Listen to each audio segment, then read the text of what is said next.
Be delighted. All right, now that I'm officially being recorded, just don't tell anyone what I said before. No, I'm kidding. There was nothing I actually said. Got Um, it. all right. So thank you for having me back. I think this is Steve for maybe the fourth I time that think I've been so. able to Yeah. be here. Yeah. Always really enjoy it. Enjoy sharing some information that hopefully will be helpful for all of you, as well as learning a lot from the questions that I get.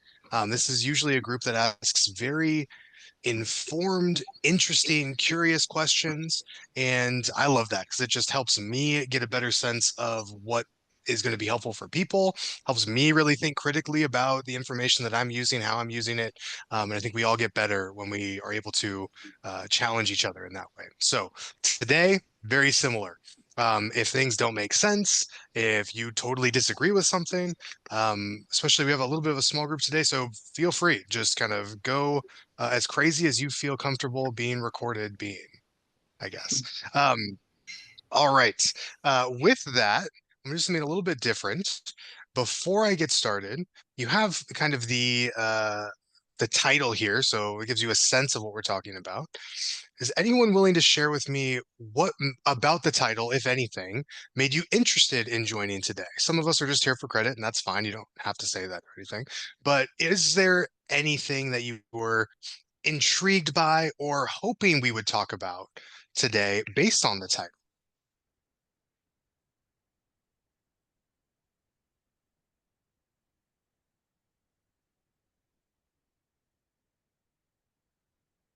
Okay. Well, Uh, that makes it easy. sorry, Go I ahead. was. I will. This is Ronnie. Yeah. Um, I guess we don't realize it, even though at work probably people will push back or people will actually jump in. It depends on the habit. But if from day to day life, if we realize we do have shared ownership in a lot of things, and Hmm. we unintentionally, voluntarily, sometimes involuntarily have to do things, and that's how things work. I mean, that's how our civilization is. We pretty much Hmm. are shared owners of many things. And I think it's very important for a business analyst to be a liaison, to be the axle and ensure that also.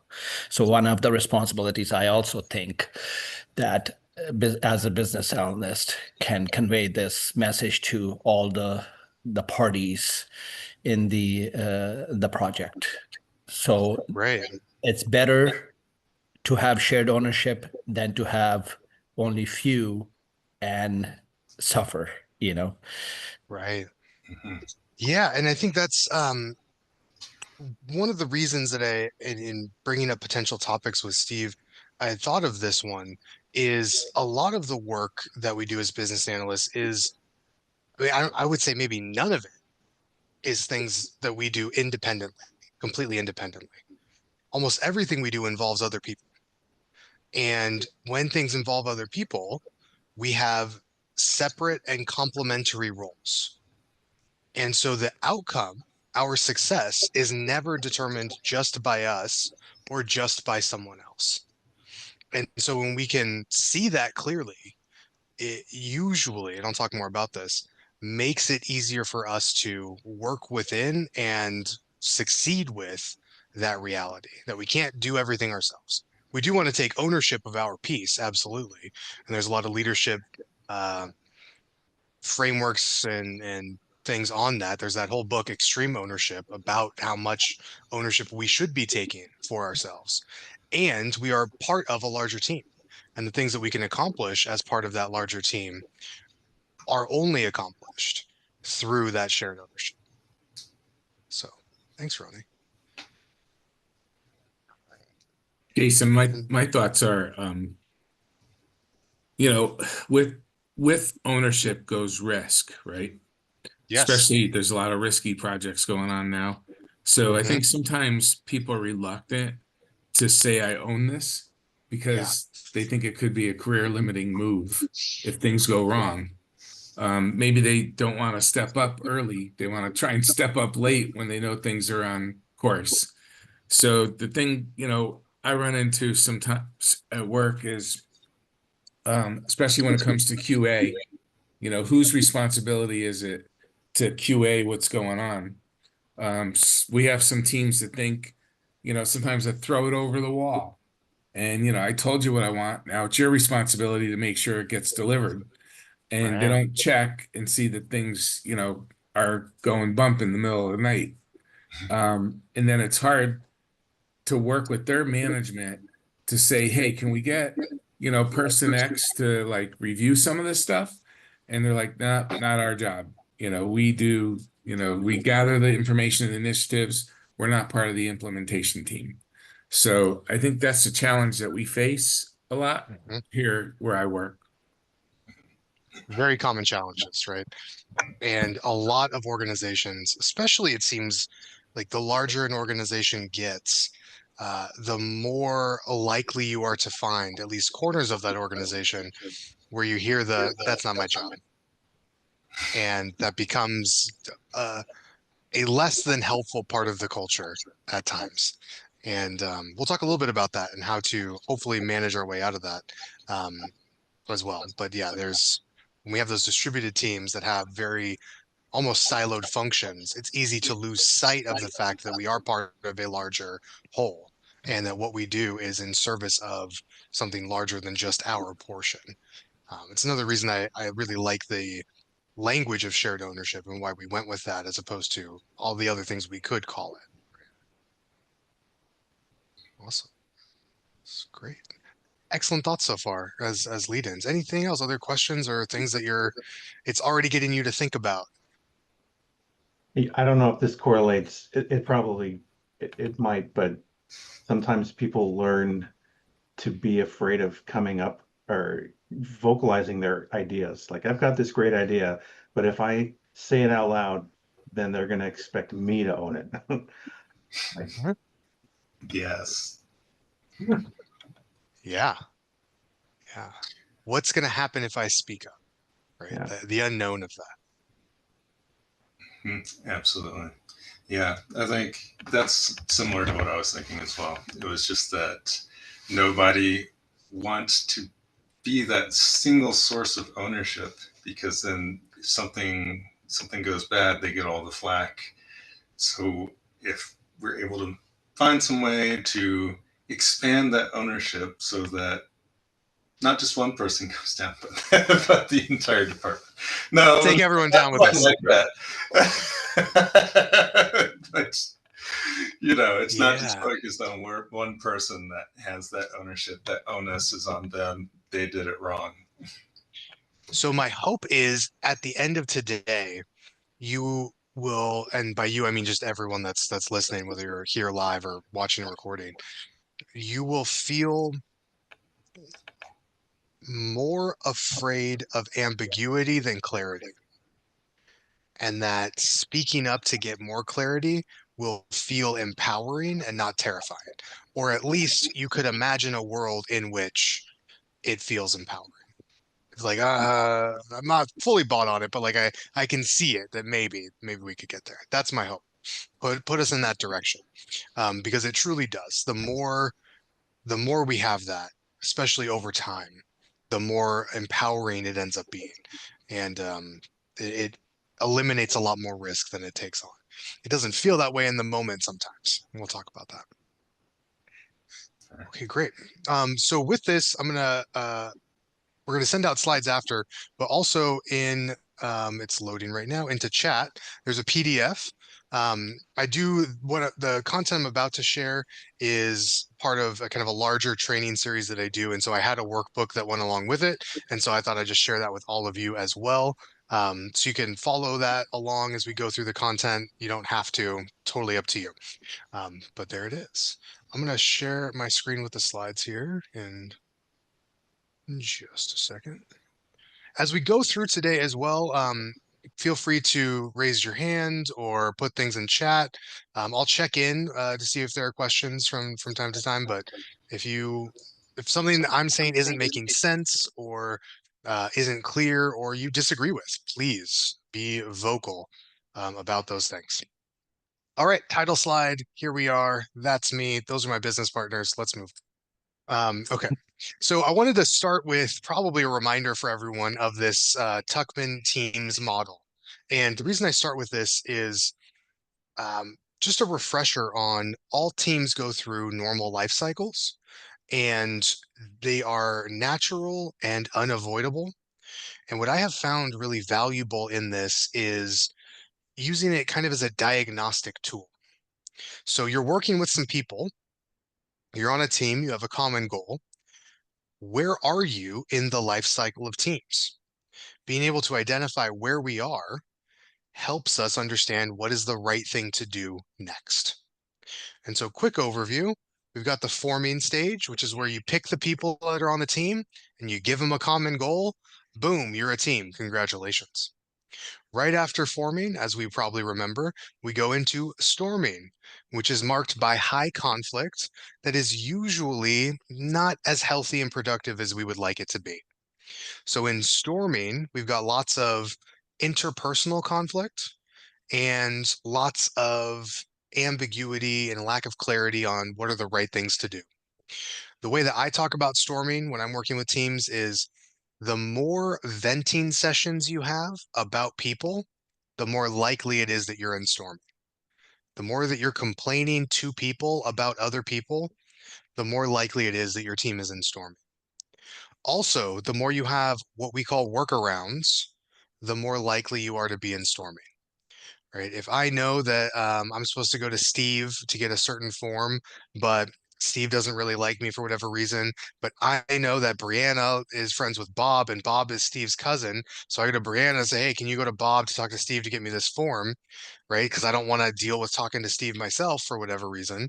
That's a workaround. And these pop up all over in organizations. And when we're not following the documented process, when we're creating our own process for whatever reason, we are probably still in storming.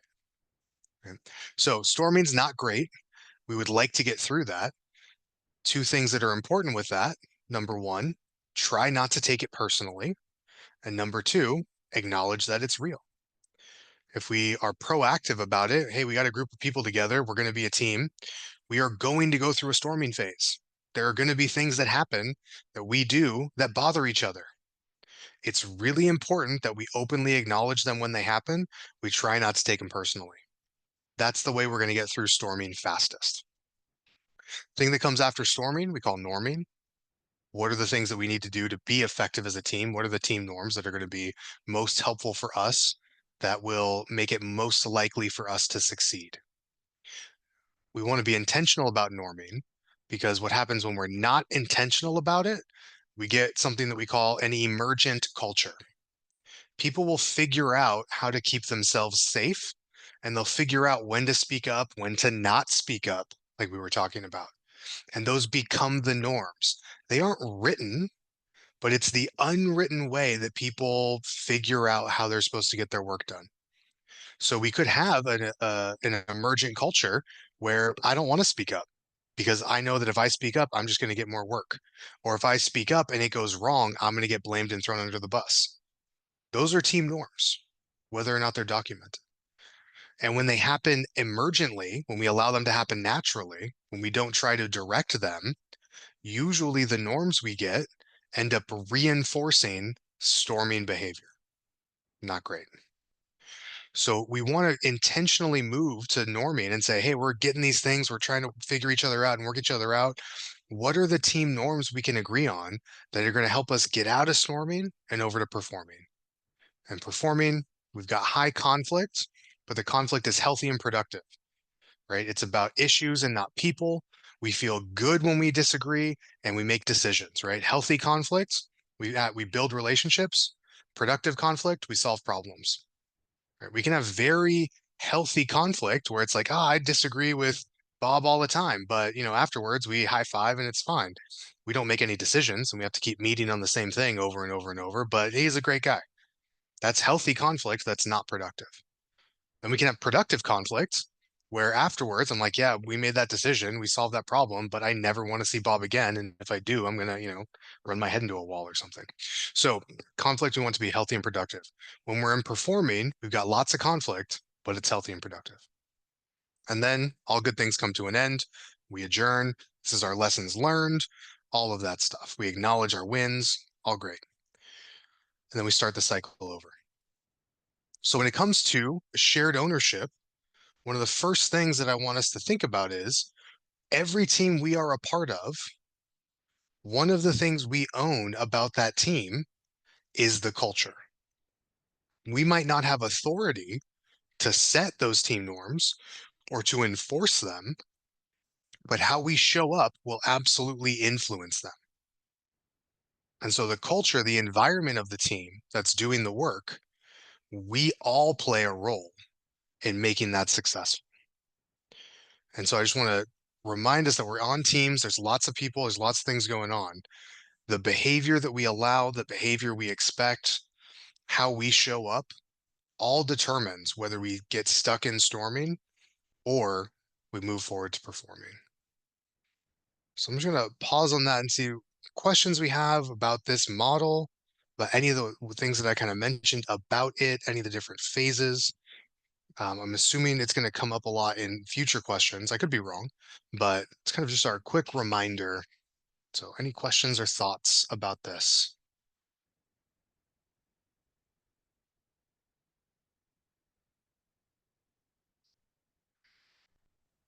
As a business analyst, I'll ask this question. You can put answers in chat. What do you see your role as when it comes to moving through this cycle? What role do you play? What difficulty do you have?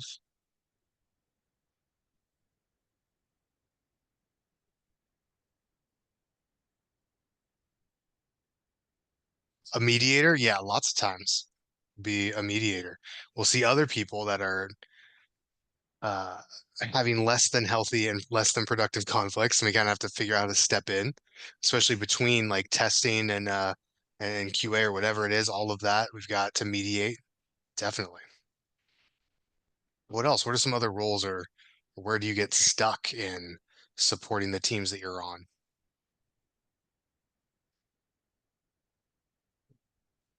Sometimes it seems like we're just stuck in the storming phase. Yeah, it can feel like that for sure. And until all the fires get put out, there's no time to like move forward and be proactive. Yes. So this is the experience of a lot of teams and a lot of teams that I worked with. It feels like, well, once we put all those fires out, once we solve all those problems, then we can focus on the culture and we can do that. This is, it's a false narrative because it's actually the opposite of reality. The reality is when we prioritize the culture and the team norms, we then get the team dynamic that allows us to put out more fires. It doesn't feel like that in the moment. It feels like if I don't put out this fire right away, everything's going to explode and blah, blah, blah. And maybe for firefighters, that is actually true.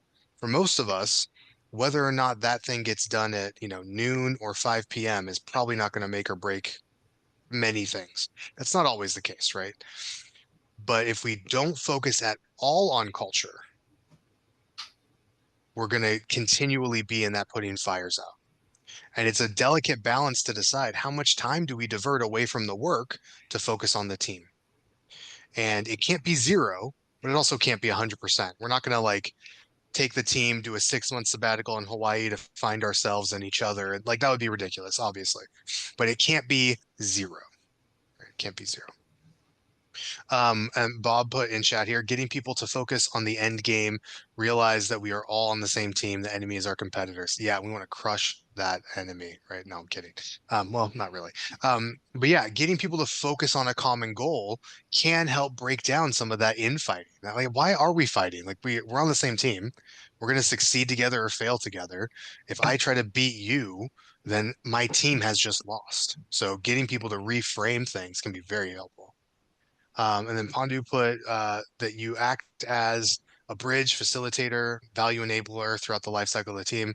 Ideally, yes. And that's if you can get really good acting in those capacities, your teams are going to love you and you will be very successful. And Bob again, getting people to realize that things are not always black and white. Think short term versus midterm versus long term, adjust to an agile mindset. Absolutely. Right. So again, it's helping people reframe. A lot of times when we're focused on this infighting, because I know this isn't a conflict class, but we can get tunnel vision in that. And just helping people step out of their perspective a little bit, give them a better frame of reference. They realize them, oh yeah, this is not serving me. Why would I do this? Right. So that can be really helpful.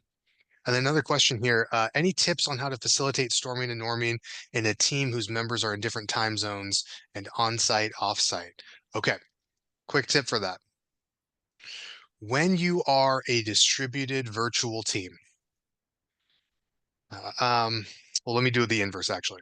When you are a team that is on site, the same place, the same 40 hours a week, all the time, what you have is that kind of hallway meeting each other, even if you don't really talk, even if you just kind of wave, you're not really doing anything.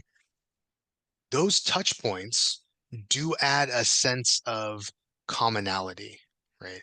It gives a sense of we are in the same place, we're on the same team, even if I'm not consciously aware of it. And that does add some amount of value. And the fact that I'm going to need to see you again tomorrow makes me kind of think twice, whether I'm conscious of it or not, of if I just really want to light you up over something. Or if I'm like, oh, well, I'm going to see him tomorrow. I guess it's not that big a deal. So that amount of contact, that proximity shifts the way we see people and how we act, consciously and subconsciously.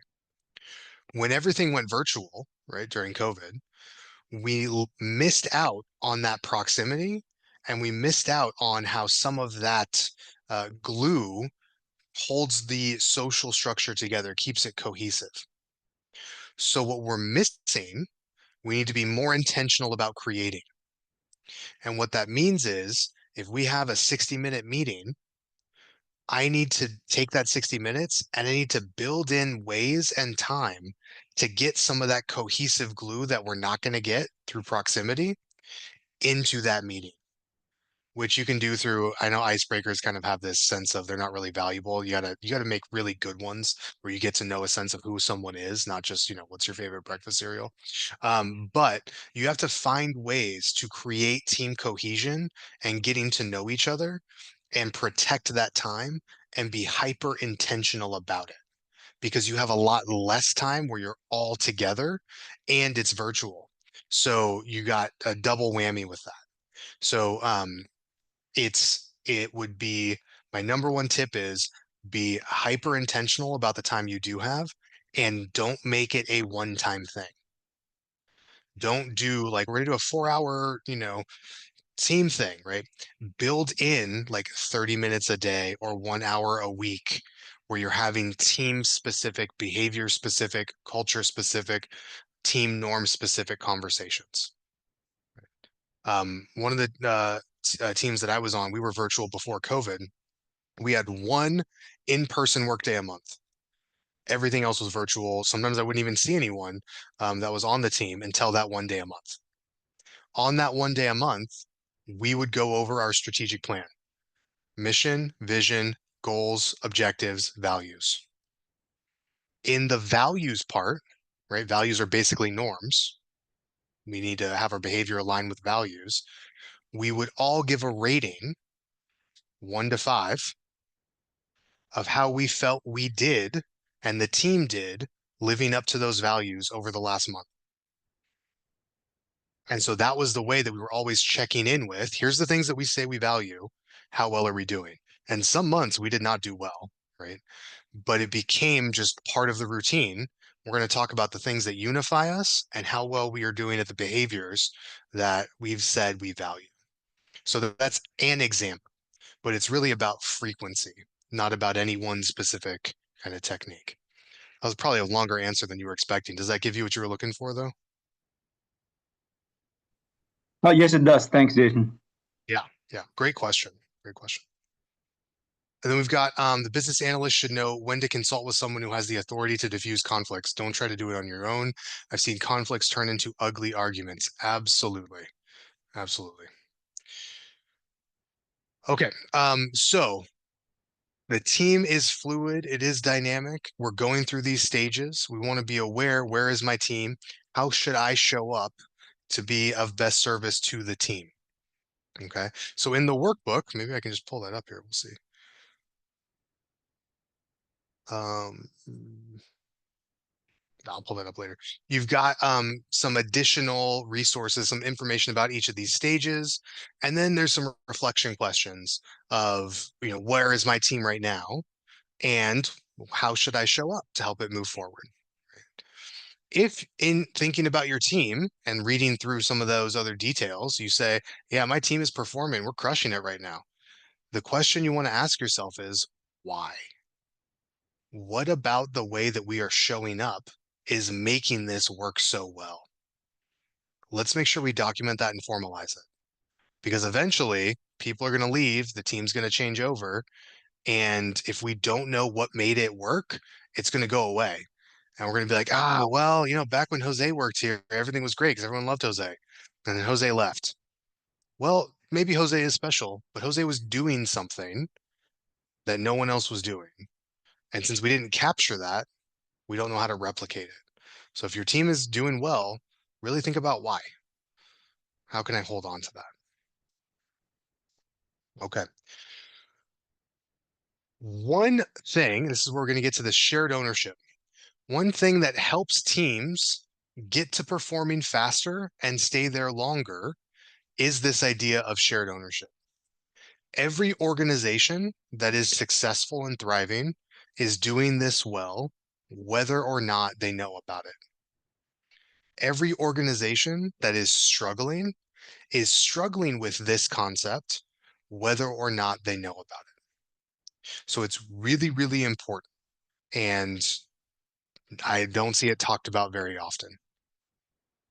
So the idea of shared ownership, there is a key decision that you need to make with any action, right? Anything you are responsible with doing, you want to ask yourself a question.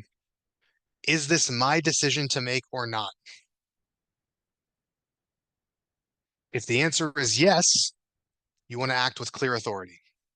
If something is your call, right? When the team meets, what the agenda is, whether or not something is approved or denied, if it is your decision to make it clearly. Act with clear authority. That is your responsibility. When you have authority, is to wield it respectfully, wisely, and clearly. You don't want people looking to you wondering, I wonder what that person thinks I'm supposed to do. I don't know. We don't want that. Where most people get hung up is not on this side, it's on the other side. When it is not your decision to make, you are an advisor. By definition, you are responsible with doing something. You don't have the authority to decide what it is or what the standards are. By definition, you are now an advisor. So for example, let's say I work for Bob, and Bob tells me he wants me to do a report that looks at a certain data set going back 5 years. And I go, that's going to be a waste of time. If that's Bob's authority and not mine, I am an advisor.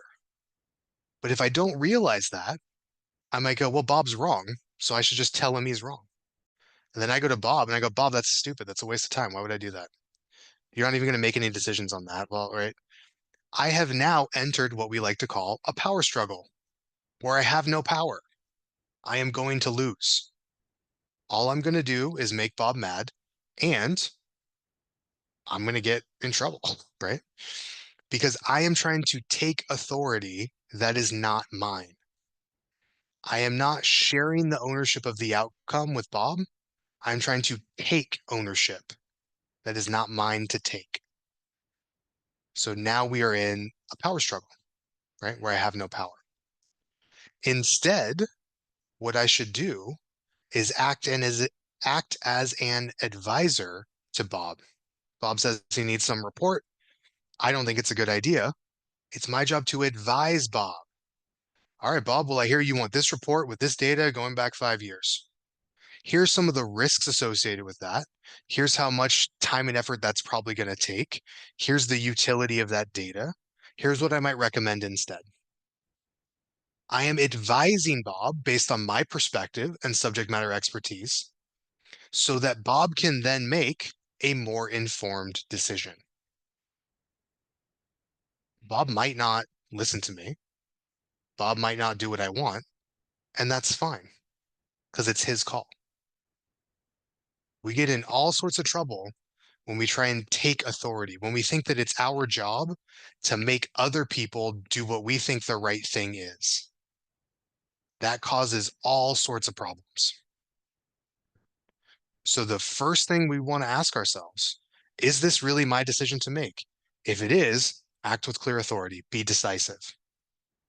If it's not, accept that your role is to be an advisor and be the best advisor you can be. That's the goal. And when we can do that really, really well, when everyone is acting with clear authority and being a good advisor, the system works amazingly well. When we don't do this, we get this infighting and it goes sideways. So we're going to talk a lot about the rest of the day. We're going to talk about this specifically and how to do this well. I just want to pause here for any kind of questions or thoughts, reflections. I dropped my ring. That's why I had to bend down.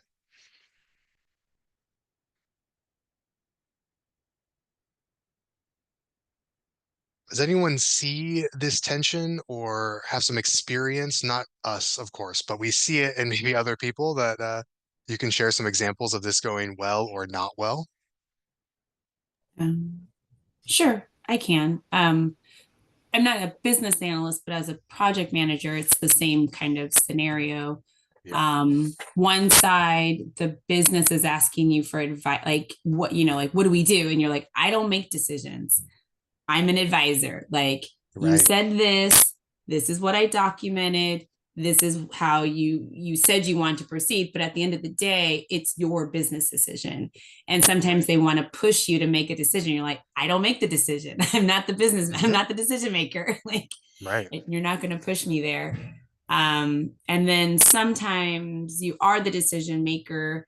And I think it can be hard to be the decision maker because you are seen more as an advisor than a decision maker. And so when you do have that space, I think it's hard to sometimes advocate for that authority because you're not seen in that capacity very often. So that can be sometimes a struggle when you're like, no, this is the decision we should be making, and having to stand your ground a little bit. Yeah, and when you have a role like, and a PM role is such a perfect example of this, where there are things where it really is just your job to document, like you don't get a say. And then there are other things like what data we're documenting or how frequently we're documenting, that is absolutely your call.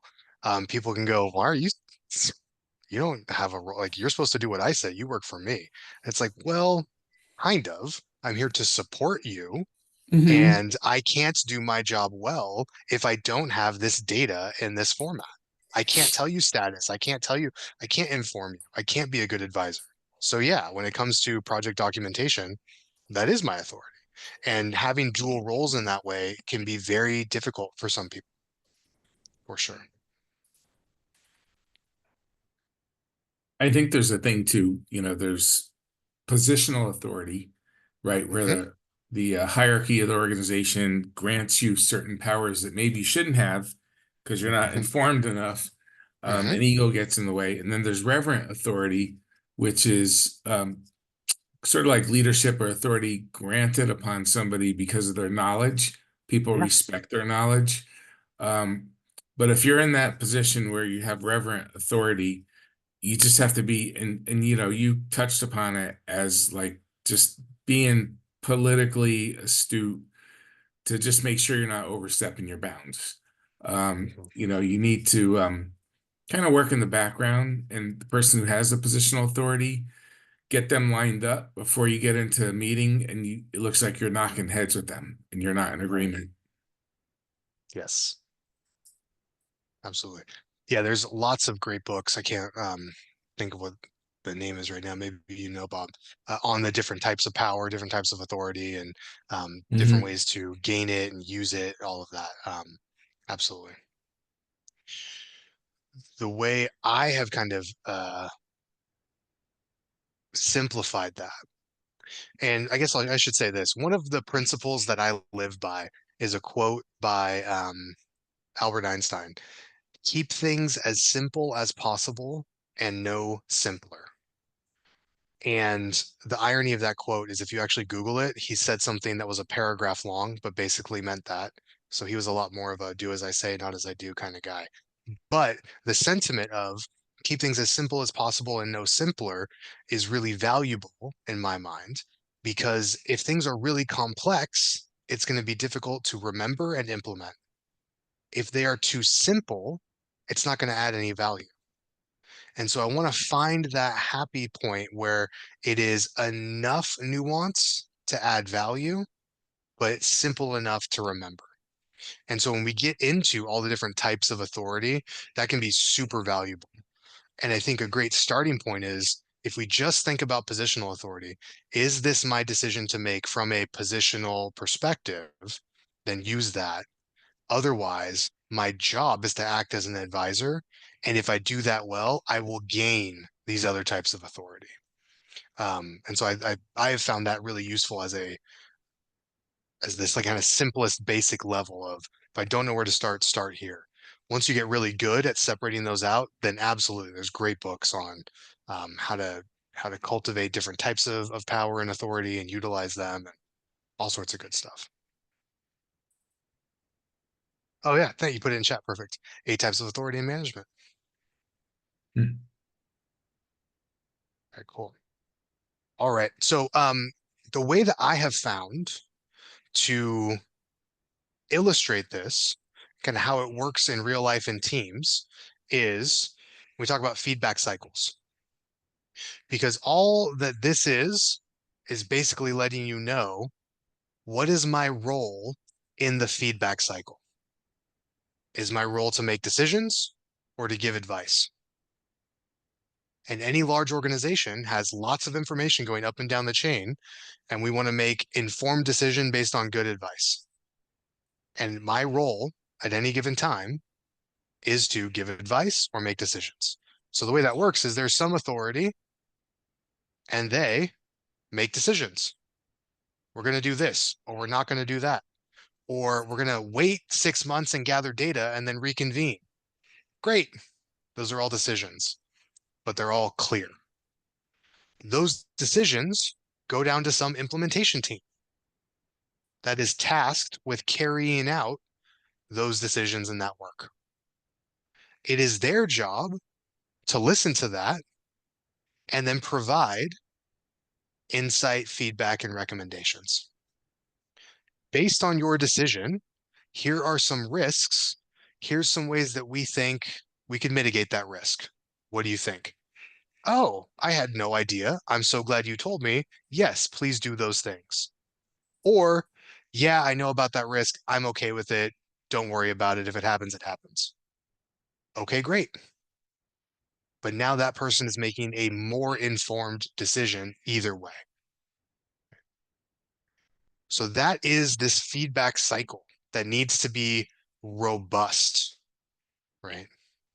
Needs to be robust. We got to make clear decisions to people and feedback about the impact or risk of those decisions to the person who gets to make it. And like I said before, all organizations that are successful are really good at being clear and decisive and welcoming feedback and recommendations. If either one of these arrows is broken, the team is really going to struggle, right? We also sometimes get advice from outside advisors who have zero responsibility with implementing the decision. They are purely giving advice.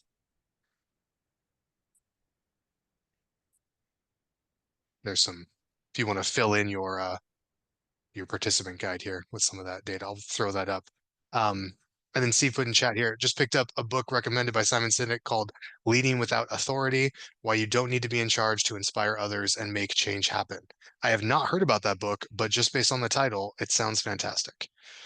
Yep. Leading without authority is something that is maybe the most valuable skill because more of us have an impact in organizations beyond where we have authority. We have a little bit of authority, but a huge impact because we are doing a lot of work and impacting a lot of other people's work where we don't have authority. So Really, I if like you don't mind, the first part of that story that he told is talking about people that have authority but aren't good leaders. So people will do what they say because they have authority, but they won't follow them. Yeah. And what I have seen, not all the time, but where this goes really poorly is when there's bad leaders making bad decisions and the team, either because they don't want more work, they're afraid of repercussions or whatever it is, don't let the person know, hey, that's a really bad idea. And so this person has no idea, right? Because they don't have visibility to the same things that the team has visibility to through no fault of their own, right? They can and should have a different perspective.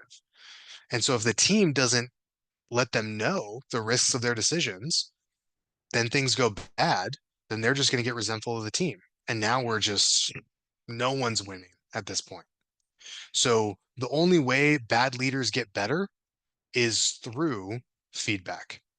Now, some leaders have big egos. They don't like feedback. You got to be a little bit tricky about how you give it, which we're going to talk about here in a second. But it's kind of our obligation, my personal opinion. It's my responsibility if I report to someone to give them feedback and let them know the impact of their decisions. It's not my job to change their mind. It's my job to inform their decision. And if I don't do that, I'm not doing my job. Right.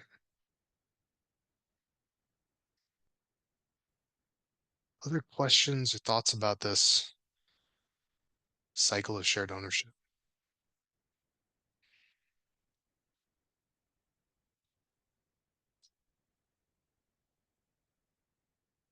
Cool. So how do we do that, Jason? Great question, Jason. This is the kind of 4-step process that I put together that makes the most sense to me about kind of priority order. So if I'm going to do this well, step 1, I got to get clear on where do I have authority? The reason that is step 1 is because it is where I also have the highest likelihood of change and influence. It is much easier for me to change how I use my authority than to convince someone else how to use their authority. Right? I have much more influence and control over how I show up than others. We do have influence over others.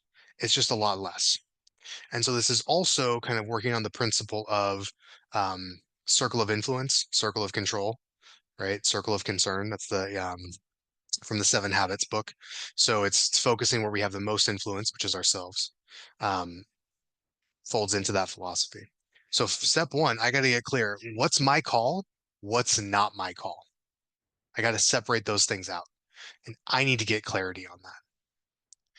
Once I'm clear on that, I don't then go to other people and tell them they should listen to me. Nope, we still don't do that, right? We start with where we have the most influence. And so step 2 is go to the people who are impacted by your authority and make sure that they are clear that this is where you have authority and the decisions that you make that impact them. Make sure you are clear that you are being a good authority figure.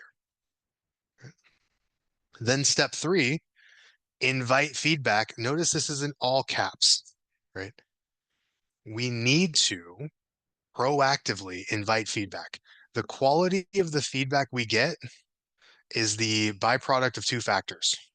1, how frequently we ask, and 2, what we do when they tell us. If I don't ask enough for feedback, I'm never going to get it. If I ask for it, and then when you give it to me, I get all defensive and tell you why I made my decision anyway, you're not going to tell me.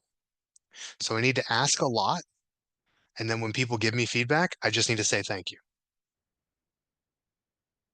That's going to make people more comfortable telling me feedback. I don't need to change my mind. I don't need to do anything different. I don't need to defend it, but I need to get people comfortable telling me their perspective. This does not mean I need to let them be unprofessional or rude or demeaning. None of that. But it does mean I need to get them comfortable and let them know that there is zero threat to them speaking up. So I need to ask a lot and then just listen. We want to get that cycle going. Then we can drive it places. Do you have a question? Came out? Yeah. Yeah, I was wondering, like we were talking a few slides back about being an advisor versus being not authoritarian, but being the person with authority to make decisions. And in your example, you had said the person that's an advisor should not go over to Bob, I believe you used, and say, and say, "Oh, that's a horrible idea. We shouldn't do that." Where's the difference? Where's the break between that being advice and it being a power struggle? Because I could see that as being advice. Like I go to someone and say, "Oh, it's a horrible idea. We shouldn't do that." And I could follow up with like some additional information of why we shouldn't do that. But still, even that first part is, I could see that as being advice instead of butting heads with the other person. Great question. It all comes down to the quality of the relationship. There are friends that I have, and when they do something or talk about doing something, I can go to them and be like, "Are you an idiot? What are you talking about? Like, do not do that." And that is me giving them friendly advice, right? They know I'm not their mom, I'm not their dad, like I'm, whatever. Then there are other friends that I have to go, "Oh, that's interesting. Tell me more about that." Well, have you thought about this? And, I have to be very different in how I approach them. So the quality of the relationship, who you can be really direct with and who is less receptive to that type of feedback. So Mhm. that's the first thing. Um, what I'm going to do when we talk about step 4, become a trusted advisor, is give you what we call kind of the advisor formula, Mhm. which is if you have zero relationship, it's brand new, or maybe it's just not that great, or you're not quite sure how to give professional advice and feedback without it seeming like or being perceived like you're trying to take authority. These are the steps to take. Mhm. Because you can't, like, to you could be like, no, that was just advice. Like that's a bad idea. Like I'm right. Sure, you could be right, but if they feel attacked by that and they have authority, their perception wins. And so we just need to be aware of it, right? Mhm. Okay. Does that make sense? Yeah. Yep. Yep. Awesome. Great question. Great question. Very cool. So yeah, 4 steps. Clarify your scope of authority first. Be clear with it first or second. Ask for feedback. And then once you've got that down, like you're where you have authority, you're crushing it, you're leading well, then start to advise other people. Because the other thing this does is if I'm giving advice to someone and my team is on fire and they hate each other, no one's going to take my advice. But if my team is crushing it and I give someone else advice, they're going to listen, right? They might not agree with it, they might not take the advice, but they're definitely at least going to listen because I have shown them through my experience that I know what I'm talking about. Right? So you got to build some credibility, build some street cred before you go start telling other people how they don't know what they're doing. In my opinion. Right? So these steps are in a specific order for a very specific reasons. Okay. So we'll talk about these in a little more detail. But the trusted advisor piece, and I'm going to bring up the workbook and walk you through that a little bit. So becoming a trusted advisors really, there's a lot of different ways to do it. And so I don't give you too much of a prescription about it, but I want you to think about 3 different things. If you are an advisor to someone, the first thing you want to do is build relationships. You want to proactively get to know them. we are much more likely to take advice from people we like, or we at least feel a strong relationship with, than people we don't really know. So you want to build relationships with people before there's a problem, right? Because like I was talking about before, you could have a great idea. It doesn't matter. It should, right? It would be great if in the world, all that mattered was the quality of the idea. That's just not reality, right? We are social mammals. We care about lots of things in social connection. And so we need good ideas and strong relationships so we can implement those ideas. The other thing we need to focus on is solving problems. If I have a track record of solving problems, people are going to be more likely to listen to me when I give them advice about how to solve that problem, right? If I'm trying to tell someone how to lead and my team hates me, or I have lots of high turnover, whatever it is, I don't really have the credibility. And then the third thing, and arguably the most important, high integrity. You want to always act in the best interest of the team. Now, hopefully, what's in the best interest of the team aligns with your personal interests, so you also win, but you don't want to act in your own personal interest at the expense of the team. If people even start to think that you're doing things just because you benefit, it's going to go sideways on you real fast. So the most trusted advisors, really good at building relationships, really good at solving problems, and have high integrity. So we want to focus on those three things. Questions or thoughts about these kind of elements or things to focus on when we're trying to become a trusted advisor?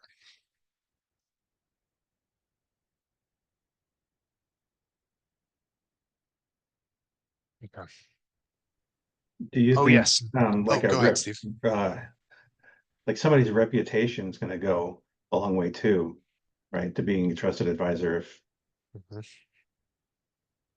there's a phrase, I think your reputation precedes you, kind of a Mhm. thing.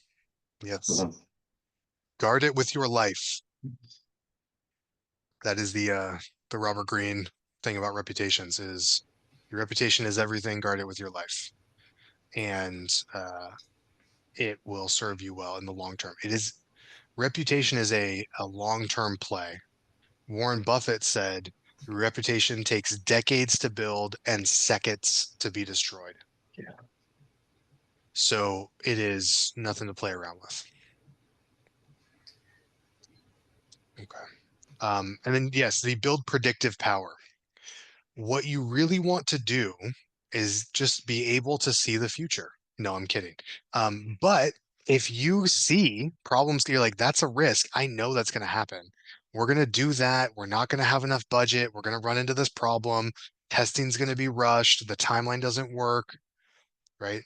If you see all those things coming, you don't want to go and argue with the person and say, you're making a dumb move. Just do it this way instead. What you want to do is show that you have predictive power. You want to say, based on the current timeline, based on the current budget and objectives, based on the problem we're trying to solve, here's the risk that we might run into 6 weeks from now. And then you let it go.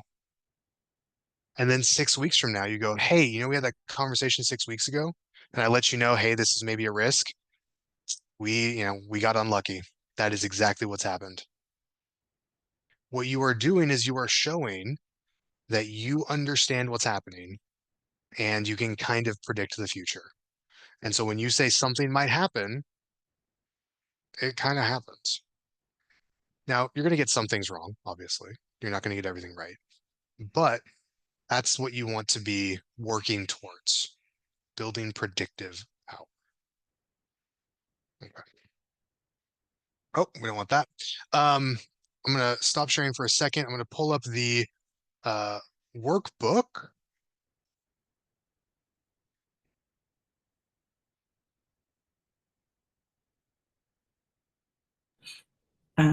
I'll just add in for the predictive power thing. Yeah. A lot of like the job is identifying risk, right? Like what could happen. And when you bring it up, sometimes they're like, well, that's not the scenario. And you're like, but it could be. So let's build out in the plan what could happen. That way, if it does happen, we don't get in that way. But if you're working with a team or even a person that doesn't see it that way, right? Like they're not risk averse or they don't think about the risk, it can be hard to communicate that because they're like, they're just focused on what is happening and what's real right now. And you're like, I hear you. Yes, we are applying it there, but let's look at a worst case scenario just so we're prepared. Right. So quick tip, Mhm. and I do this all the time. I catch myself, so this is not judgmental towards you. No. All of that. Yeah, that's where we are right now. But this, anytime we say but, people It tune out. negates the first. Yeah. Yeah. So try to say and as much as possible. Okay. This is where we are now. And here's there's a non-zero chance that this could Mhm. happen. Mhm. If it did happen, we would probably be in a bad spot. Would it be worth? I think it would. What do you think about just creating a mitigation plan? And it's like, okay, right. So it's yes and is the phrase that we always use. So that's all true. You're totally right. And this other thing is also true.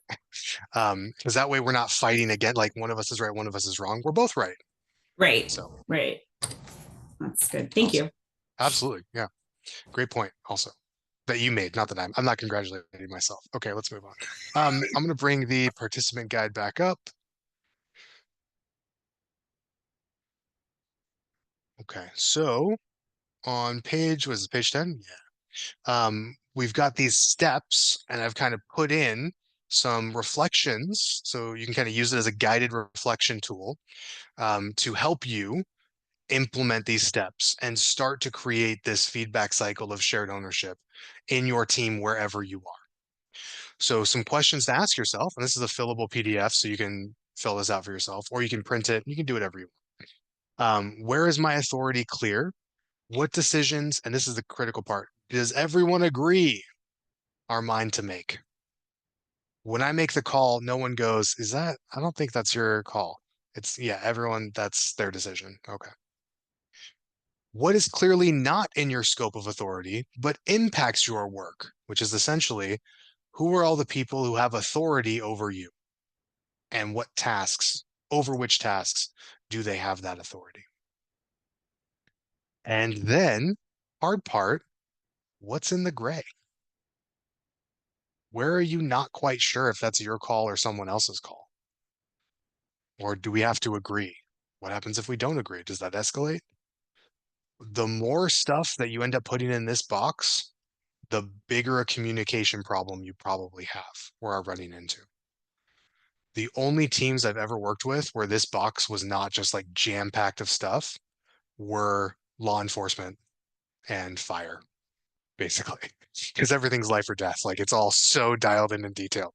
But most teams, because things aren't life and death, they allow a lot of ambiguity in authority and they just tolerate it because I can be ambiguous now and it won't be a problem for 6 months.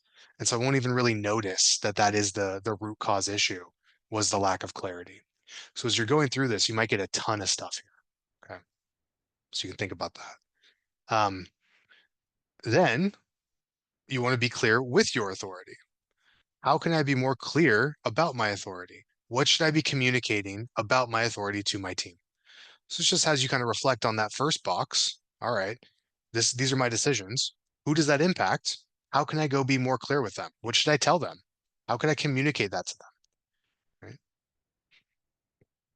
And then invite feedback. How am I going to ask them? When they have feedback for me, how should they tell me? Do I want them to come find me? Do I want them to email me? Do I want them to call me? Do I want them to, I don't know, Snapchat me? Whatever. What are the ways that they can tell me?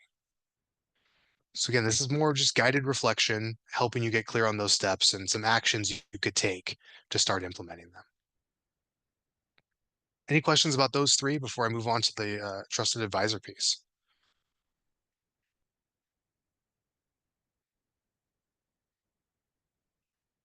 Okay, cool. So this is our trusted advisor formula. There's lots of ways to give feedback, to give advice. You've got SBAR, you've got CBIA, you've got the 131, like lots of different models out there. So whatever one works for you, use it, right? This is not like the end all be all or anything like that. This is one that it's one of the first ones I learned, so I'm probably a little nostalgic for it. And I found it really useful for me. And so I use it with my teams. And if you like it, great, use it. If you have another one that works better for you, use that. Okay, so the idea is when we're giving advice, to make it as professional as possible, we want to do a couple things. The first is consider the fact that the person who has authority probably also doesn't have a lot of free time.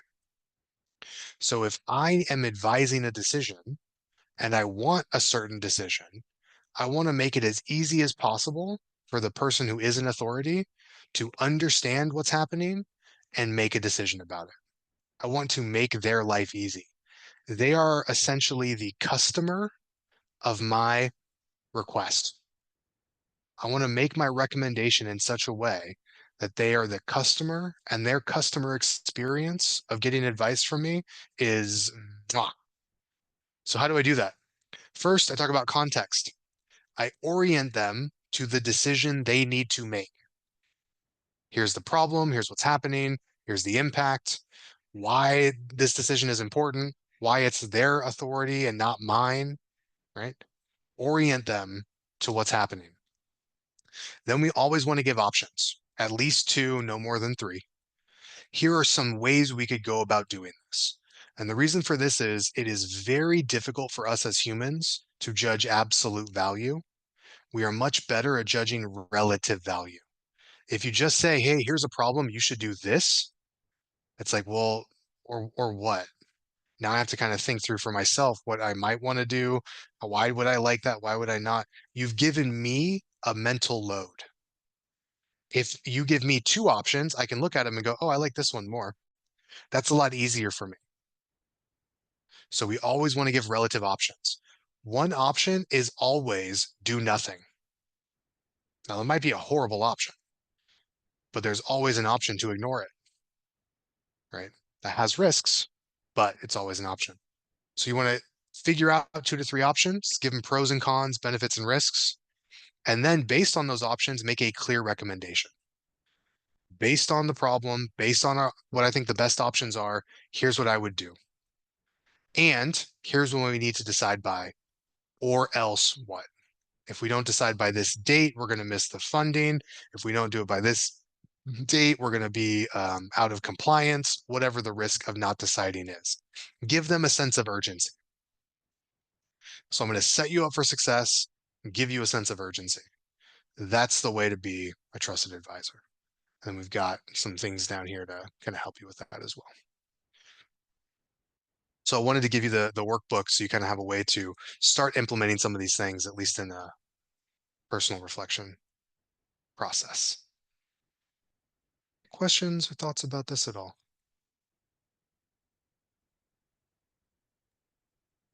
Was going to mention the option of doing nothing. As I was typing it, you brought it up, so. There you go. There you More go. of a risk analysis thing. Like if Yeah. we're not going to do anything, here's the risk. Mhm. And sometimes it's worth it to not do anything. Yeah, sometimes you're willing to take that risk because it's less than the risk of doing the wrong thing. Other times, the risk of inaction is horrible. And I'd rather do something that didn't work, but something's better than nothing, right? Like if our timekeeping software is going to go away, I'd rather get something that at least keeps time or people can enter their time, even if they hate it, and be like, well, let's take our time on this. Let's find the right timekeeping software. Sure, people won't get paid for a few months, but then when we finally implement it, they'll love it and they'll get back pay. It's fine. Like, no, right? Let's get a bad timekeeping software as opposed to no timekeeping software, if that was the option. It's just one example. Go back to punch cards. There you go. Right. That's an option. That's an option. So I just want to wrap up by saying what I hope you think about is We all have a role in that performing team and getting our teams there. One of the fastest ways we can get there is acknowledging where we have authority and where we don't, use authority clearly, and really work on being an advisor where you don't. And if you use that kind of framework and frame of mind, I think you will find it highly successful for you. So hopefully this was helpful, and thank you for having me. Yeah, awesome. I want to thank you, Jason, for coming and presenting to us. Definitely, you are a partner of ThinkDev, who is one of our sponsors. So I would say definitely check them out. But awesome. Thank you for everyone that's joining. I'm going to give it over to Steve, who is going to handle maybe a quiz and possibly a raffle too. Yep. 2 raffles and a quiz. If you still have the Menti up on your phone, go in there, or you can, I'll share my screen here and again, so you can see the code. Share. Yeah, when you said the yes and part, I'm like, I've heard that in your polarity thinking. Yeah, Yeah, yes, that but was one of them. a good one. Can you guys see my screen? Yes. Okay, so I'll jump to the next screen. You can go in, put in your name, and then we'll start the quiz. Music.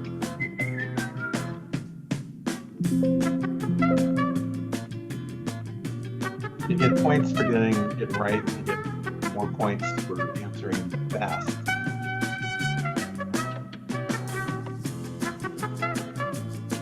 We need to get a couple more. And I know a couple of people joined late, so you can guess.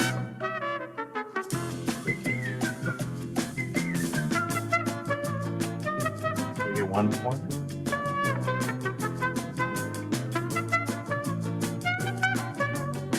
All right, we'll get started. Still join throughout the quiz.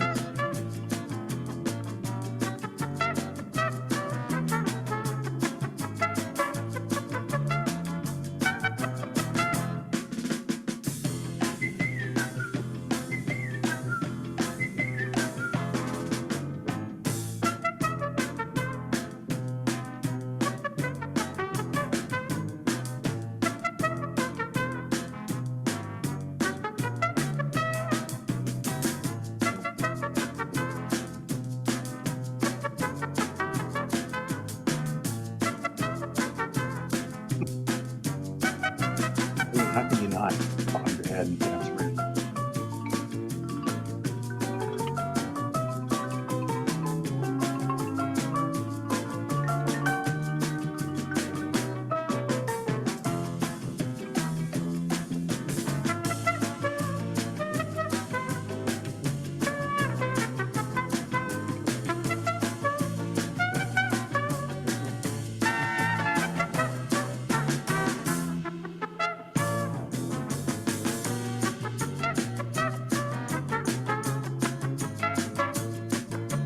I'm answering correctly on purpose because I know all the answers.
Ask a question.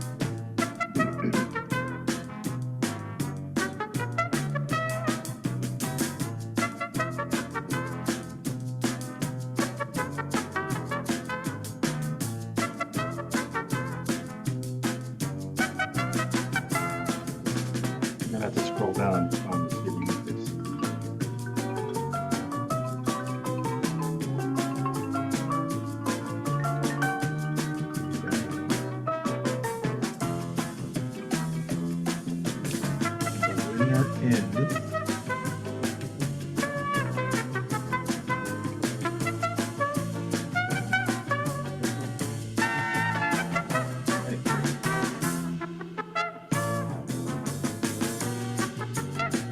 Nice job. All right, so we'll do the raffle here in a second. Let me stop recording.